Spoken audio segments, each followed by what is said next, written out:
discipline, tolerance, and production to build a strong and better nation. I say that is the main foundation. So come let us work hand in hand, because this is our land. Come my brother, come my sister, and let us build a nation together. Oh, yeah, yeah.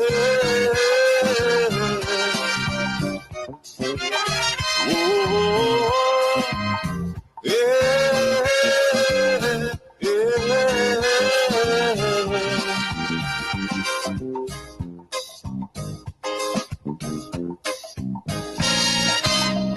Remember, the key to success is working hard.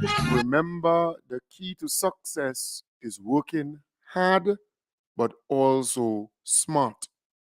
We are living in the day and age of smart technology, AI, artificial intelligence.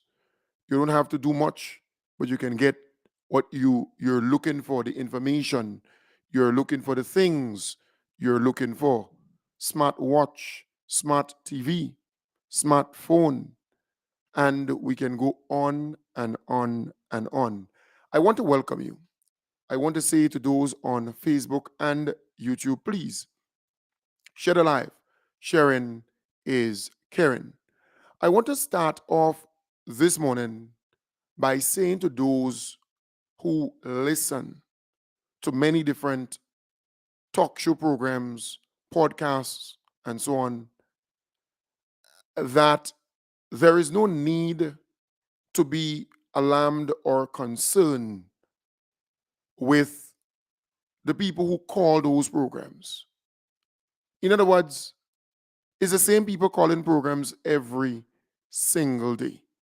The same people call the Plead Your Cause program on WeFM in the morning and complain. The same people call the To The Point program on GBN. The same people call the Sheldon Scott podcast or show. The same people call the show Up North with KB, well, not KB anymore, Carl Keaton and Devon Romaine. It's the same people that call nearly all the shows. Same people every single morning. You might find one or two from time to time being new, but it's the same people. And there is a paid cadre of callers. They're actually paid to call certain programs and say certain things. So do not believe that these people are calling genuinely to speak about something. Many a times they do so because they're paid by a particular obstructionist group, by a particular opposition party to call and mislead, to call and spread false information. And many a times they don't even understand what they were asked to call and say. So they would say things, but second thought, they just don't know what they actually had to say and what they're actually saying. They're paid to do so, and they do it every morning. And you'll find that in small islands because the volume, the population size, right? It's not that huge. So pretty much the same voices. So do not be alarmed. Do not be too concerned with them calling those programs. They do not represent the majority of Grenadians. The majority of people are happy with the performance of the government. They're happy with the direction the country is heading. So we must understand that. I thought it was important for me to mention that from the start of the program. I want to again say to the union leaders, be careful how you push it, because Grenadians have a way of not forgiving you if they believe you're advantageous, if they believe you're taking advantage of a situation or you're exploiting it, right? So you receive this, you receive that, and still you believe by going out there and attack the government on very small matters, you're going to look good, but Grenadians will not support that. So you have to be careful. Yes, a camera is in front of you, a mic is in front of you, but you have to think twice by attacking a friendly government, a government who continues to do well for workers, do good for workers. And the ordinary man will tell you that this government has done far more for the working people than the previous administration. So you have to be careful how you rub the thing across.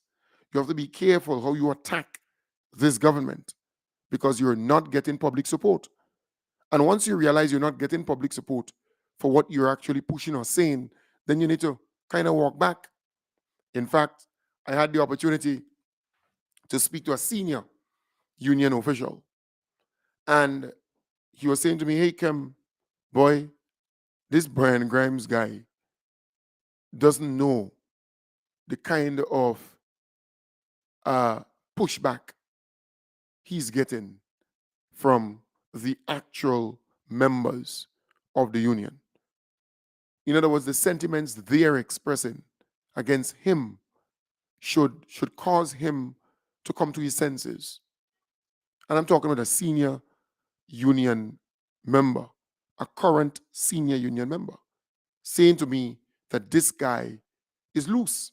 This guy believes by going out there and talk about things like that and going after the government in the way he's going after the government, he's going to get results. No. And history will teach you that if you have a friendly government in place, dialogue is important. Compromise is important. Engagement is important. So I want to, again, play the response from Naomi Jeremiah. She really nailed that thing, boy. She responded just right so that the Grenadian people can hear.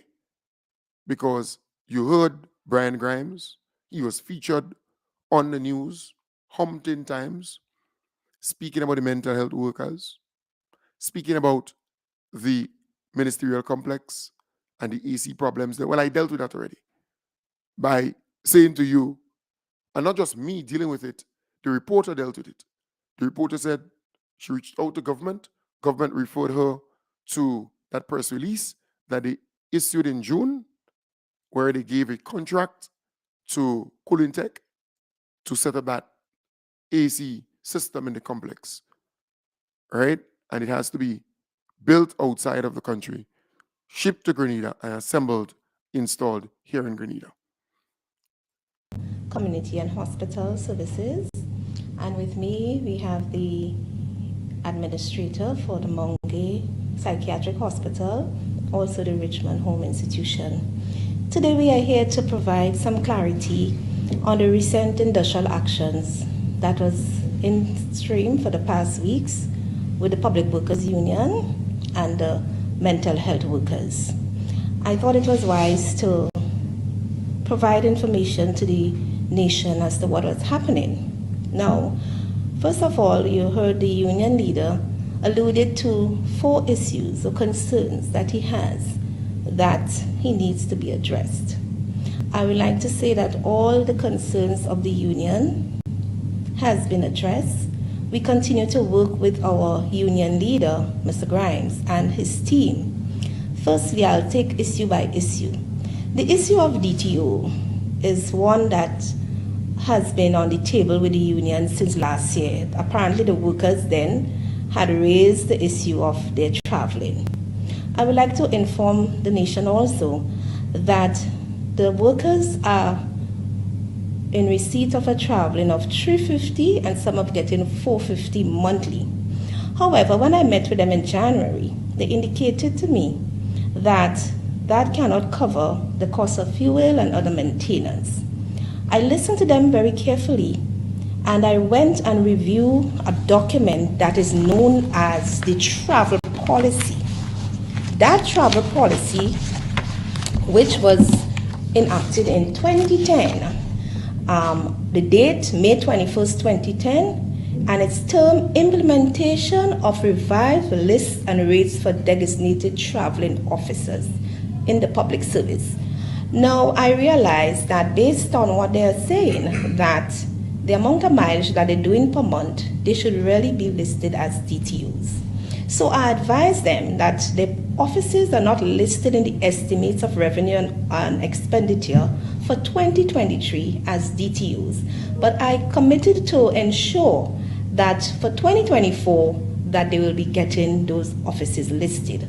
So what I did, I advised them based on the policy, they will be entitled to non-DTO rates, and the non-DTO rates are $2.25 per mile. It was $1.75. Now the authority is $2.25. I asked the workers to prepare the information. It's not just paying. It's like they have to prepare the claims, bring it to the ministry will process it, and Ministry of Finance will make the payment. However, 6 persons out of the 10 had prepared payments for mileage. It was submitted to the ministry. The ministry took a few months, we agreed, to process, but they have processed most of them. In fact, only yesterday we received 3 additional payments, which was already entered to date, and finance will process. So 9 persons out of the 10 persons, 6 already paid and 3 will be paid today. I had written to the president and informed him that the payments are made, and that I also informed him that we have been in consultation with the DPA. The Department of Public Administration is the department responsible for approving DTO's position in the public service. Now, the Department of Public Administration informed us also that they will ensure that the positions are placed in the estimates for 2024. So I informed the union leader that in writing, informing him that things are in trail. Meanwhile, they will continue to receive $350, $400. The mileage which I'm paying them now is $600 per month. So they will be getting the $350, the $450 accordingly, plus mileage of $600. So from January, when the estimates take effect, they will now be termed a DTO. They'll be eligible to apply for 50% and claim their usual traveling claims. And that was placed before the union. So that is the issue of the DTOs. Now, I would like to state a clarion point. I would like to state that the PW recently, the nation could recall, that recently the PW signed an agreement. This is the agreement signed, and it was signed on the 30th of June. Let me get it correct date. 28th day of June, 2023. I can't remember if public workers could recall that they were clamoring since January for this agreement to be signed. But the union indicated that they want to include everybody who has concerns should be taken into, and that the agreement should be brought. So January came, February, no signing, March. We met with our president. President said he wants to ensure that everything is being brought. However, the mental health workers, the union did not take their concerns in at the time. What I'm seeing here is that on Article 1, traveling allowance, senior administrative officers were granted DTO positions. Therefore, at that time, the union wasn't all concerned about what was happening with the mental health workers. We at the ministries of Health are the one who took up the mantle and ensure that the positions are created and ensure that they get a mileage allowance to buffer any additional costs when traveling. So I'd like to say thanks to the Department of Public Administration and my other PSs who ensured that this was achieved. Secondly, I would like to also say that the mental health workers in recent times, they are collecting some allowances that helps in their day-to-day operations. Besides their salary, they also receive a subsistence, some of them, of $210. They also receive an incentive allowance of $500. As was previously stated, some of them, they are $350 and $450. And now as I implemented the mileage payment, they are getting between $600 and $604. Not to also the uniform allowance, they are also getting $750 per annum. And over the 3-year agreement, they will receive a total of $1,002 increase by 2025. And with the agreement also, they are receiving free medication and free medical treatment or checkup. So I would like to say that our nurses are being cared for by the Ministry of Health. We love our nurses. We want to see the best for them. I have been collaborating with them on a daily basis. I have been with them as I love my nurse. In fact, my family come out from nursing background. I had a sister who worked at the mental institution as a nurse also. So I know and I'm aware of certain things, and I work along with them daily. The other issue I like to raise, the issue of the phone, the SIM cards and phone and cellular phones. Now, within the public service, cellular phone are being under the auspices of the Ministry of Infrastructure. The ministry make recommendation for the workers to receive phones and SIM cards. However, for the past months, infrastructure had issues in terms of stocks coming to Grenada. So we had the SIM cards, we offered them to use. They said they don't want the cards. They are waiting for the phones. But meantime, whatever we can do to help them, we are willing. And finally, I would like to allude with a call by the union leader for the minister to meet. The minister have been meeting with the staff of the mental institution ever so often. The president indicated that he wants to have a sit down.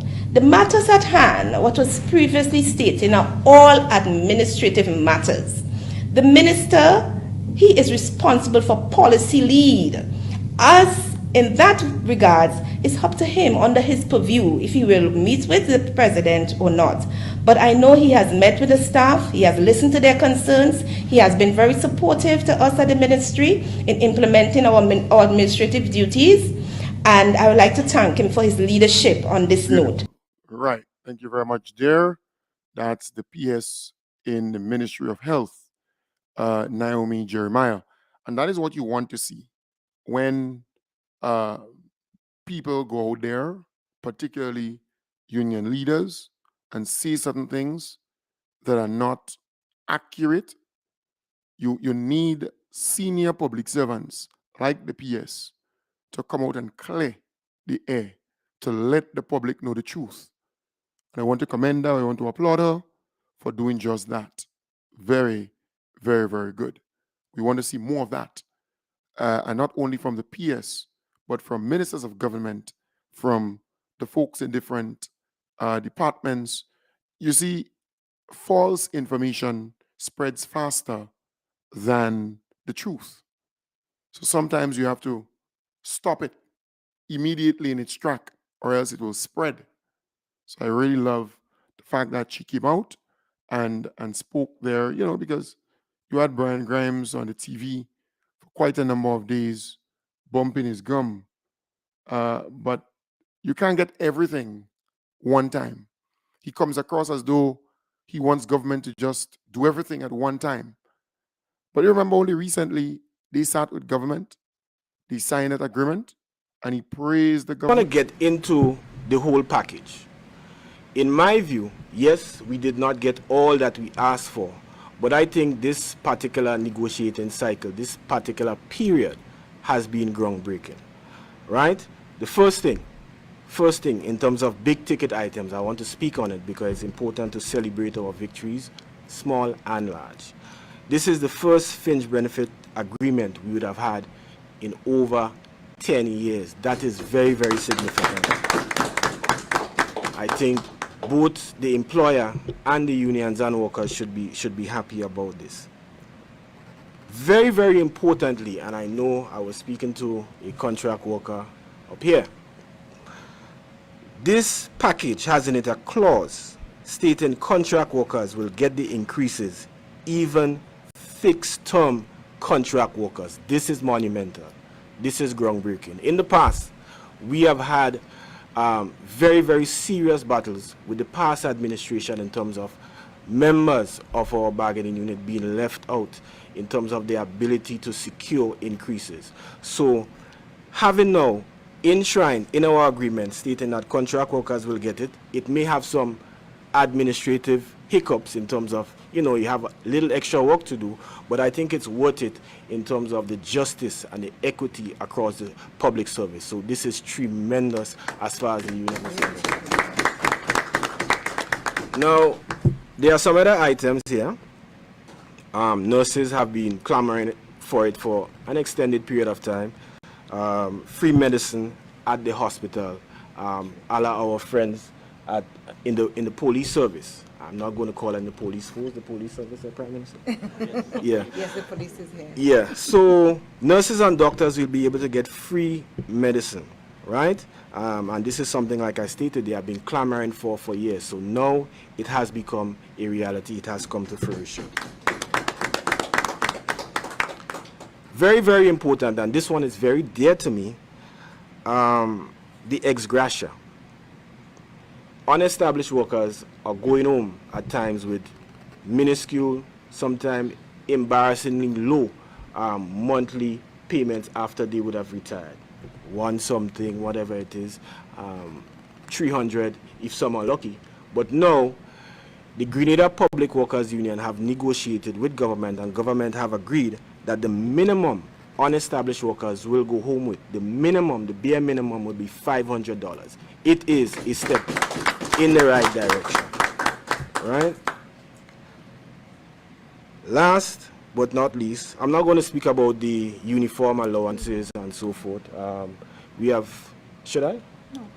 Yeah, yeah. No. All right, okay. Last but not least, very, very, very, very important is the fact that this government has agreed to pay in terms of our health insurance, because we have a medical health insurance with Sagico, 55%, and the members will pay 45%. This is significant. In the past, the government used to pay 50%. They are now paying 55%. But apart from that, there were changes that had to take place with the plan, amendments to increase the schedule of benefits, and we were not getting that traction in terms of cooperation in the past. But now we have a situation, a positive situation, where government say, listen, health insurance is not a luxury, it's basically a need, and we're going to make it affordable for the members. So very soon you'll be hearing us coming to you members, aggressively marketing this very important instrument for your good. So our health insurance will be on the up and up going forward, thanks to this particular agreement. So I think we need a table knock for that also. And I think I should mention it, the last thing, there is a clause in there. Nobody wants to die or prepare for death necessarily, but there is a clause in there that if one dies in service, your beneficiary will be able to get your salary for 1 year. These are important.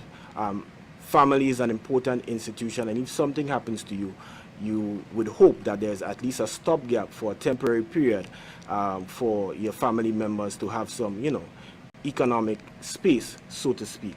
So I think this is a tremendous, and these are just the big ticket items within the package. This is a tremendous package, and I think all parties should be happy.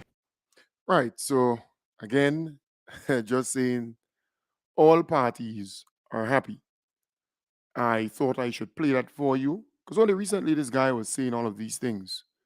And within short order, he's on television saying all kind of things. And thanks to the PS there, that was a a smackdown she gave him by coming out and say what you're saying is not factual. So I thought I should play where he actually praised the government, right? You can't get everything one time. It's just 15 months. You can't get everything one day, 1 week, 1 month.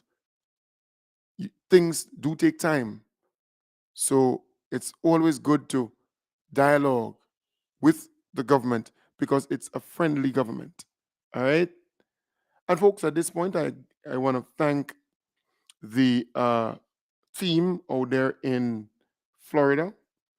That's the NDC chapter in Florida. They had their gala on the weekend. It was very, very successful, well put, well organized. I want to applaud them for being a very good host to our beloved Prime Minister and all the folks who attended. Give yourself a tap on the shoulder. You did well.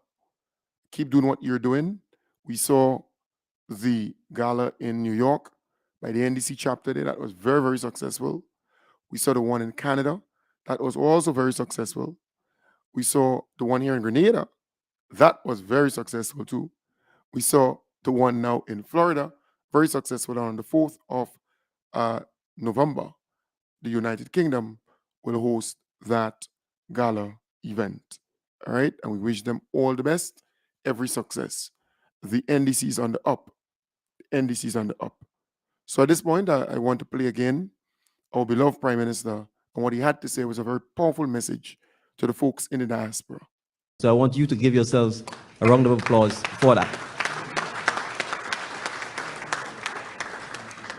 And I'm even happier that you have doubled down and reinforced the support, the resources, the commitment, your opinions to ensuring that the administration doesn't say one thing and do another thing, and that we remain true to the cause of ensuring that all Grenadians get an opportunity to be successful. Because while politics is competitive at elections time, it is vitally important that we appreciate that as the government, we represent all of Grenada, all Grenadians, and we need to make sure that all Grenadians get an opportunity to be able to be prosperous, to be able to live a healthy, sustainable, and enjoyable life, and more importantly, to ensure that the next generation of Grenadians have examples, good examples, by which they can pattern themselves. And I know, certainly, I think in my 20s and 30s, politics, and perhaps even up to the point in time when I entered politics, was not something that was attractive. And I give an example. I attended an event at my daughter's school, and one of the young ladies, they must have been 7 or 8, she was asked what she wanted to be when she grew up. And she said she wanted to be a politician. And there was a collective gasp of no. Because that is how politics and politicians were perceived. But you can't change your country if the politicians and the politics is one that isn't attractive, is one that discourages rather than encourages persons to get involved. And so, by the fact that this room is full with all of you tonight, I take this as a sign that we are beginning to mark a new era in Grenadian politics, where people view politics as something that is positive, where people view supporting a political party as something that is positive, because they believe the political party and the government, by extension, is acting for the people, in the best interest of the people. And therefore, I want to ensure and pledge to you that as Prime Minister, I remain committed to ensuring that the politics in Grenada is a politics about serving the people. We may not always get it right. We are certainly human and we will make mistakes. And given the fact that we are still relatively rookies in government and in politics, I'm sure there are things, and I'm sure the learning curve remains steep. But it's important for us to remain humble, because oftentimes the humility goes out the door the day after the politicians are sworn in. It's important for us to remain humble. It's important for us to remain grounded and connected with the people. And that includes the diaspora. So a forum like this is not just about celebrating, obviously it is, about partying, but it's about assuring you that we remain true and committed to engaging, to meeting, to hearing from you, and to subjecting ourselves to your views, your thoughts, so that when, for example, I live here tonight, I'm clear as to what are the concerns or challenges or even the counsel that you may have for me and the government. So thank you again for coming out tonight and for being here with me. I just want to give a quick summary of, I think, some of the things that have happened over the last year, and as well as to talk about some of the major initiatives that we have in the next coming months and in the next year or so. Now, and I say this because it's quite easy to forget, and a day is like a year in politics and a year is like a decade. And so from a context of where we were coming from, certainly from a political party, we were coming from an era where the National Democratic Congress had lost the last 2 elections, which is a 10-year period, devastatingly badly. We had not won a single seat in Parliament. And I kind of say that we created in Grenada by the ballot what the Chinese have been able to create in China, perhaps through another means, which is a one-party state. Because effectively we had one party having all of the seats in Parliament. So there was no opposition, there was no alternative voice within the official institutions of governance. And so we came from that and reversed that in what I would call a relatively short period of time. I did not get involved in politics until the summer of 2021. And I became political leader of the party on the 31st of October, 2021. And we had elections in June 2022. And therefore, one may argue that the result ought to have been another 15-0, but it wasn't. It was 9-6. And testimony to the growth and strength of the party, it is now 10-5, because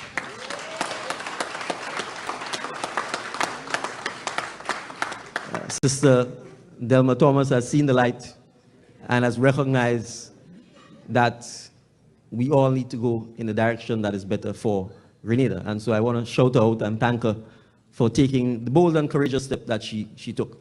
And so politically, we are 10-5. And we've been able to tackle major issues in Grenada, which have been outstanding for decades. And so when we talk about, for example, the fact that we paid public servants their pension, it is not just the fact of the payment, but the fact that this issue plagued the country for 40 years. And no government, past NDC administrations, NNP administrations were bold or courageous enough to say, you cannot treat your people like that. You need to end this squabble, and you need to ensure that when people have worked for your country, if they're entitled to their pensions, that the pensions be paid to them. So this was not just about money, but it's about the principle of how you treat your citizens. And so, in a couple of months, we resolved to do and did what past administrations never did over 40 years, which is to end this ongoing conflict, pay public workers their pensions upon retirement, and going forward, they will continue to receive their pensions. Now, we are embarking upon regularizing the public service. And that is important because coming out of the structural adjustment program, Grenada had significant debts where our debt to GDP ratio was as much as probably anywhere between 110 to 130%. And it meant that the government froze the public service, but kept hiring persons on all kinds of ad hoc contracts for service, contract off service, temporary, all kinds of things. So we've ended up in a situation where you have people who are sitting right next to each other, doing the same job, but earning vastly different salaries and vastly different terms and conditions of employment. It clearly is going to demoralize the person who's not being paid as well as the person who's being paid. And we've got thousands of persons who are in that position. They have no pension, they have no vacation, national insurance is not being paid for them, etc., etc. So it's a mammoth task. But again, we have not shied away from it. We have said we will treat with it, and we've begun the process of doing so because we recognize that a country is about its people. It's not about the government. And if your citizens are not being treated fairly, and if that unfair treatment is coming from the government, then we are not going to build a society that's inclusive or cohesive, or it's going to go in the same direction that we need it to go. So we are tackling this issue. We've started the regularization process. There are public servants who've been acting in positions for 3, 4, 5, 6, 10, 8 years. We are taking it on and we are dealing with it. So Cabinet just approved, for example, the regularization of 111 teachers who've been who have been acting or holding temporary positions as teachers, in some instances for as many as 8, 9, 10 years. Now, the consequences of these things are devastating on people. If you go to a bank and you ask for a job letter and it says you're a temporary teacher, the bank isn't going to lend you any money. And so you cannot leverage your job to actually improve your standard of living or your family's standard of living. So again, it's not just about the immediate cost of the money, but the impact it has on our citizens and our welfare and our way of life. So we are happy to address those issues. It is not to say that we do not have financial constraints or limitations, we do, but we recognize that in the long run, if a teacher can get a loan, if a teacher can help her child go to university using her job, that's the power of employment. But if you can't use your employment to leverage financial resources from the financial institutions or the banking institutions or the credit unions, you are almost unemployed because you are essentially living paycheck to paycheck, and it means nothing to you. So these are some of the issues that we are tackling.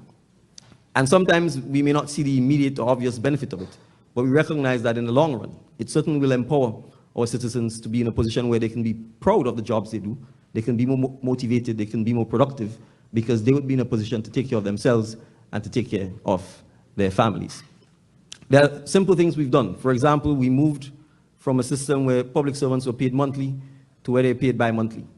Again, there were persons who said those things would never happen, and they happen within a matter of months. And I speak of this because if you create a society where the citizens have no faith in the government, because the government simply never does what it says it will do, then you create citizens who do not have faith in their country, who do not believe in their country, and invariably the country will fail. And so it's important for us to ensure that we create citizens who believe in the state institutions, who want to be part of the state institutions, and who want to make their country a better place. And I have no doubt that all of you here tonight who are Grenadians and who are friends of Grenadians share that commitment. So, thank you.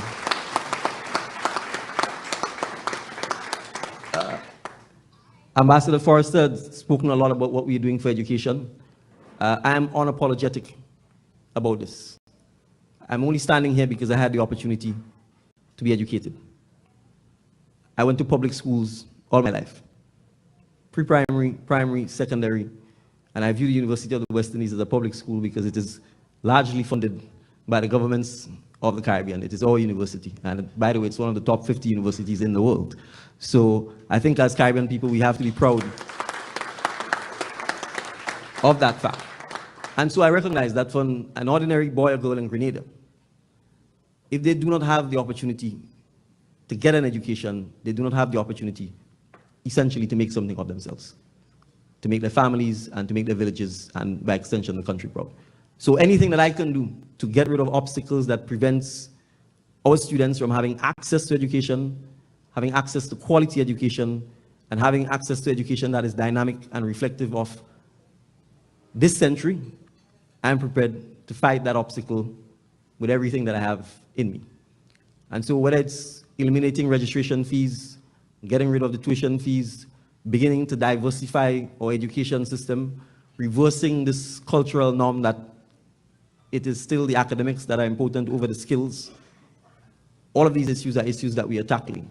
So we intend to promote technical vocational education as much as academics. We intend to make it clear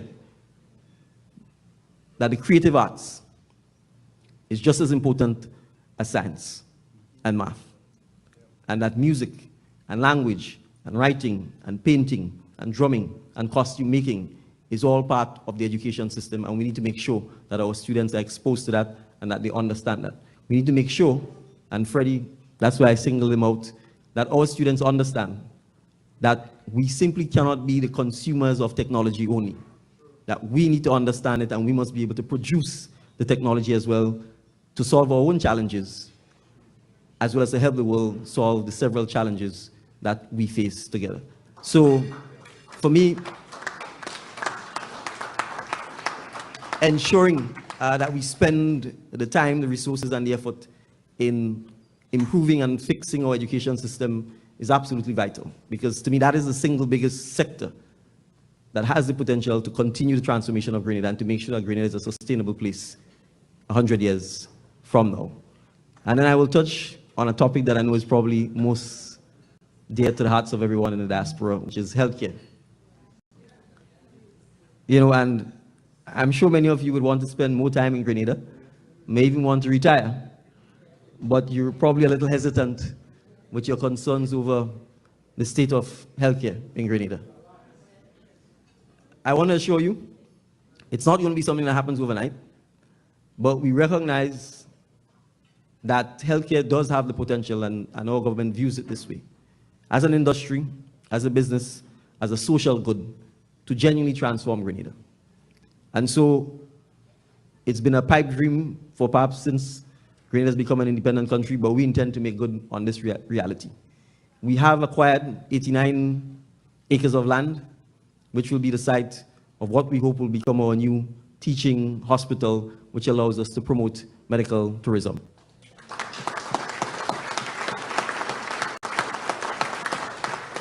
And so, knowing how this issue is important to you, I want to use this opportunity to invite members of the diaspora who are interested. This is a fantastic opportunity from an investment point of view, from those who work in the medical health industry, from a capacity, knowledge, expertise, experience point of view, to be able to, in a sense, ensure that this becomes successful.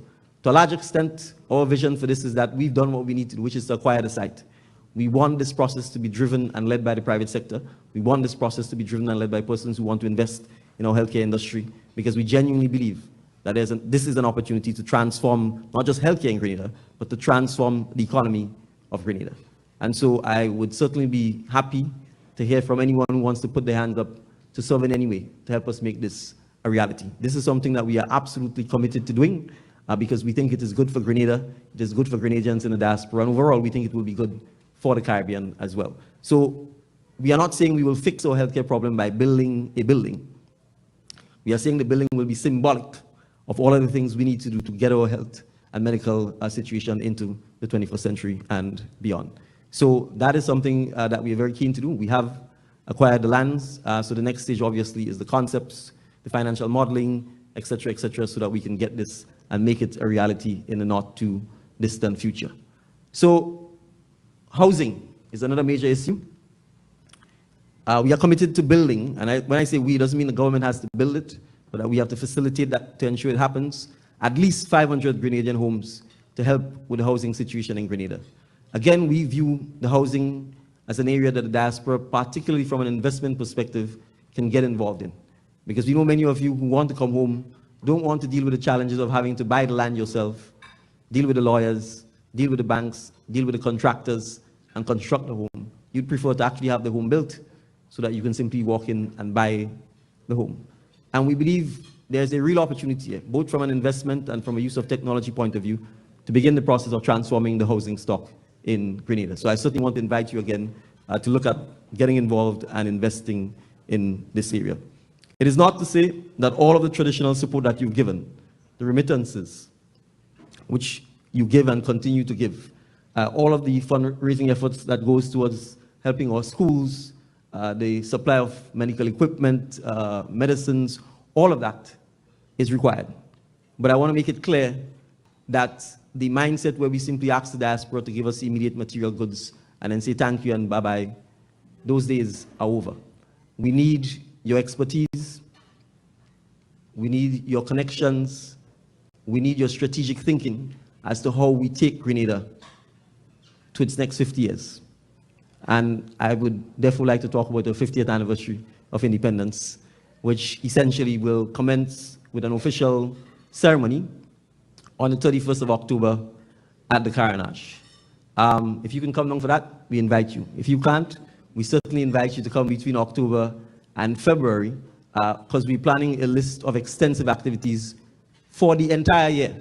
So we are going from October 2023 to October 2024. We are going to have events that will culminate naturally on the 7th of February, but after that, each parish is going to be given the opportunity during a particular month to be able to have a parish celebration. And we want to make sure that it's not just St. George's that captures the bulk of the activities, but that throughout the length and breadth of Grenada, the independence activities are captivated. It is going to be a dynamic set of activities. Some are events, some will be commemorative, some will be legacy in nature. And I say legacy in nature, and I would want to perhaps just talk about the first act that we have done, which is to declare the 19th of October as a national holiday.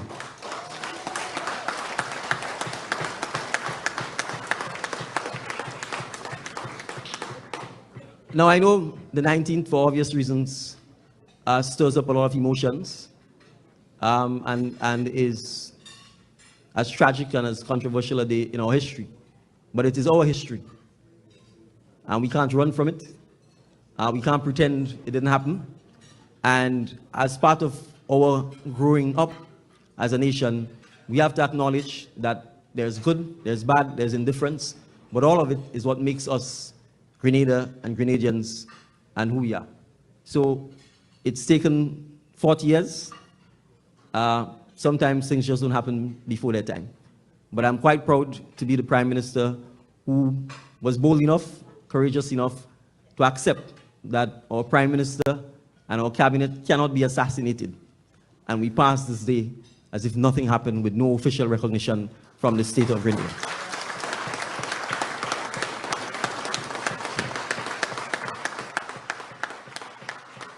Right. But I also recognize that, you know, the 19th of October isn't the be-all and end-all of Grenada. There was Grenada before the 19th, there will be Grenada after. And so from a nation-building perspective, and particularly to ensure that persons who are 40 years and under understand the history of Grenada, we thought it was fitting that we mark the 19th of October not just by the tragedy that happened on the 4th, but by recognizing that there are Grenadians who have sacrificed, in some cases the ultimate price, as it happened on the 19th, but in many cases their entire lives, building Grenada. And so we are marking the 19th as National Heroes Day, not because we are saying it's only the persons on the 19th who are heroes, but because we're saying you have to pick a date. And what more of a significant date than the 19th, so that as a country, we can have the discussion as to who we want to be recognized as our national heroes. And so as part of our 50th anniversary, we would welcome the discourse, the discussion, so that by the time we get to October 19th, 2024, we can actually name the national heroes, recognize them, thank their families for the support that they've given, and be able to unveil the statues or busts of them so that we can accept that these are our national heroes. My government is currently negotiating to, I would use the term get back, in inverted commas, because the negotiations are amicable, and I think the lessee recognizes what we want to achieve. So there's a site called the Rivera site, which is located immediately next to the Camahon Park. It's 5 acres of land. So if you're on Wall Street, you can see currently it's in vegetation. That land was leased by the former administration to a business person, a developer. And we've asked that person to surrender the lease to the government, because we want to be in a position to combine the Camahon Park and the Rivera site, and to create a national park that essentially will become known as National Heroes Park, which allows Grenadians to have open, wider green space on Grandans Beach, and that ensures that future generations of Grenadians have open, uninhibited access to a major green space on Grandans Beach forever and ever and ever. So we recognize that we have to balance development, economic activity, with ensuring that we also preserve those aspects of Grenada that are important to Grenadians, and to make sure that future generations of Grenadians will also have the ability to access them. So for instance, we don't take it for granted that if we don't protect and look after places like Grandans Beach, and if we don't ensure that the developers and investors who come to Grenada understand what we're trying to do, that one day we may wake up like in Jamaica and find out that all beaches are private beaches, or that you have to pay to go to the beach, etc. So we've made it clear, and we've instituted the policy that if the state owns any land on Grandlands Beach, that it will only be transferred via leasehold, which means if you don't perform under the lease, we can get back the land, which means when the term of the lease expires, we can renegotiate with you. And so we've done that for the Radisson site.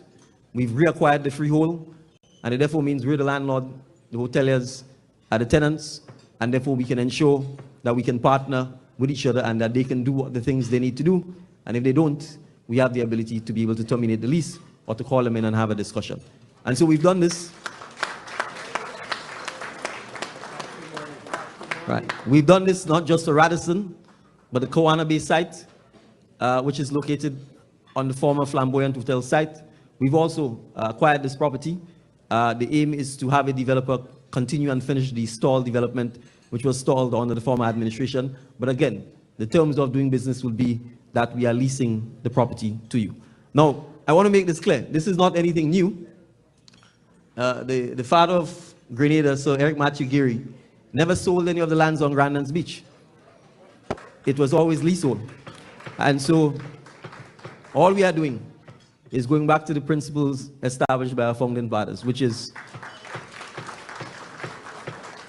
if it is strategic, important government land and you wish to develop it, we will lease it to you so that you can honor and do the things you said. But if you don't, we want to be in a position where we can get back the land, give it to another developer, or ensure that the next generation of Grenadians have access to the lands. So I mentioned some of this because I think it's important for us to understand that as a country, as small as we are a sovereign state, and it's important that we plan not just for now, but that we can plan for the next 50 years, the next 100 years, so that Grenadians then knew that we were prepared to think about them rather than just ourselves when we are making decisions about the government. So we want our 50th anniversary to be a reflective one. We want it to be an honest one. We want us to have the debate and the dialogue in a civil manner. We are not always going to agree, and divergent views are welcome. But I also want us to love one another. I want us to cherish one another. I want us to appreciate that it is better to have an argument than a physical fight.